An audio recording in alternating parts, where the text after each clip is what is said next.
Hi అండి, welcome to our channel. ఈ రోజు మీ అందరి కోసం ఒక మంచి రెసిపీతో వచ్చేసాను. అదేంటంటే జొన్న రొట్టె రెసిపీ. మన ఛానల్లో కొంతమంది కామెంట్స్ లో జొన్న రొట్టె రెసిపీ చేయమని అడిగారు. అందుకనే మీ అందరి కోసం చాలా సింపుల్ గా ఈజీగా చేసుకునే జొన్న రొట్టె రెసిపీ అయితే చూపించబోతున్నాను. అయితే ఈ జొన్న రొట్టె రెసిపీకి చిన్న చిన్న టిప్స్ ఉంటాయి. ఆ టిప్స్ కనుక మీరు ఫాలో అయ్యారంటే జొన్న రొట్టె చేయడం రాని వాళ్ళు కూడా చాలా ఈజీగా చేసేయొచ్చు. ఇంకా ఆలస్యం చేయకుండా వీడియో అయితే చూసేద్దాం రండి. జొన్న రొట్టె చేయడం కోసం జొన్న పిండి కొనే కంటే ఈ విధంగా జొన్నలు కొనుక్కోవడం చాలా మంచిది. అయితే ఈ జొన్నల్లో కూడా కొన్ని రకాలు ఉంటాయి. ఈ జొన్నల్లో మనం మంచి క్వాలిటీ జొన్నలు తీసుకున్నామంటే మనకి జొన్న రొట్టె అనేది చాలా బాగా వస్తుంది. నేనైతే ఎప్పుడు కూడా ఇలా తెల్లగా ఉండే మంచి క్వాలిటీ జొన్నలే తీసుకుంటాను. ఇప్పుడు వీటిని నీట్ గా ఎండలో ఎండబెట్టుకుని పిండిలా అయితే ప్రిపేర్ చేసుకోవాలి. ఈ జొన్నలన్నింటినీ ఒకేసారి కాకుండా మంత్లీ పట్టించుకుంటే చాలా మంచిది. ఎందుకంటే పిండంతా ఒకేసారి పట్టించుకుంటే దాంట్లో ఉన్న జిగు మొత్తం పోయి రొట్టెలు అనేవి మనకు అంత మంచిగా రావు. స్టవ్ పైన ఒక గిన్నె పెట్టి జొన్న రొట్టె కలపడానికైతే కొన్ని నీళ్ళనైతే ఈ విధంగా తెరలు పెట్టుకోవాలి. మరోవైపు కొంచెం పిండిని తీసుకొని ఈ తెల్లని నీళ్ళు ఉంటాయి కదా, ఈ నీళ్ళను కొంచెం వేసుకుంటూ ఒక గరిటతో అయితే కలుపుకోవాలి. ఇలా వేడి నీటితో జొన్న పిండిని కలపడం వలన జొన్న పిండికి జిగి అనేది ఏర్పడుతుంది.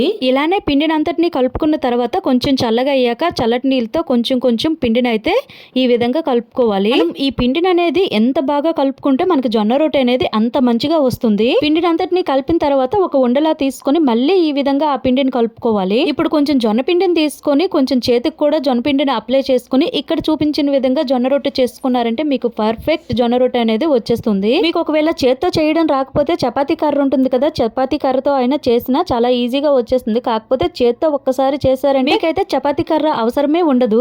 అయితే జొన్న రొట్టె కోసం ఒక సపరేట్ పెంకు ఉంటుంది. ఒకవేళ మీ దగ్గర కనుక ఆ పెంకు లేకపోతే మాత్రం చపాతీ ప్యాన్ అయినా సరిపోతుంది. ఇప్పుడు స్టవ్ వెలిగించి ఈ పెంకు అనేది చాలా బాగా హీట్ ఎక్కినట్లు చూసుకోవాలి. ఇప్పుడు మనం ముందుగా ప్రిపేర్ చేసుకున్న జొన్న రొట్టెని అయితే దీనిపైన వేసుకొని చల్లటి నీళ్లు కొన్ని తీసుకొని దీనిపైన మొత్తం అప్లై చేయాలి. కొంతమంది ఏం చేస్తారంటే క్లాత్ తో ఈ చల్లటి నీళ్ళని దీనిపైన రాస్తూ ఉంటారు. క్లాత్ అయితే అంత మంచిది కాదని నా ఉద్దేశం. ఇలా చేత్తో వేస్తేనే చాలా మంచిది. ఇలా వేసిన వెంటనే ఇక్కడ చూపించిన విధంగా వెంటనే మనము ఈ జొన్న రొట్టెని అనేది తిరిగేసుకోవాలి. ఇలా వేసుకున్న తర్వాత మనం అప్లై చేసిన వాటర్ అంతా కూడా ఇంకిపోయి బాగా కాలినంత వరకు ఈ జొన్న రొట్టెని అలానే ఉంచాలి. ఇప్పుడు ఒకసారి ఇలా అట్ల కర్రతో చూసేసరికి మనకి ప్యాన్ కంటకుండా ఉంటే ఈ రొట్టె అనేది బాగా కాలినట్లే. చుట్టుపక్కల కూడా ఎక్కడ పచ్చిగా లేకుండా ఇక్కడ చూపించిన విధంగా రౌండ్లు తిప్పుకుంటూ మొత్తం ఈ జొన్న రొట్టెని అంతటిని కాల్చుకోవాలి. ఎక్కడైనా పచ్చిగా ఉందంటే మాత్రం మనకి రొట్టె అనేది అంత మంచిగా పొంగదు. ఇలా చుట్టుపక్కల కాల్చిన తర్వాత వెంటనే వేరే వైపు మళ్ళీ తిప్పుకోవాలి. ఇంతేనండి, మనకి వేడి జొన్న రొట్టె రెడీ అయిపోయినట్లే.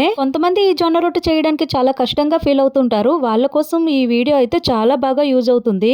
ఈ రోజుల్లో జొన్న రొట్టె అంటే ఇష్టపడిన వాళ్ళు ఎవరూ లేరు. రైస్ కు బదులు ఈ రొట్టెనే ఎక్కువగా తింటున్నారు. ఒక్కసారి ఈ జొన్న రొట్టె తిన్నారంటే మళ్ళీ తినాలనిపిస్తుంది. అంత టేస్ట్ గా ఉంటుంది. మీ ఇంట్లో ఎవరైనా రొట్టె తినే వాళ్ళు ఉన్నారా? అయితే ఈ వీడియో చూసి రొట్టెని ప్రిపేర్ చేసి ఇవ్వండి. ఎలా వచ్చింది అనేది మాత్రం కామెంట్ బాక్స్ లో కామెంట్ చేయడం మాత్రం మర్చిపోవద్దు. అలానే ఈ వీడియో చూసిన వారు ఎవరైనా సరే ప్లీజ్ లైక్ అండ్ సబ్స్క్రైబ్ చేయడం మాత్రం మర్చిపోవద్దు.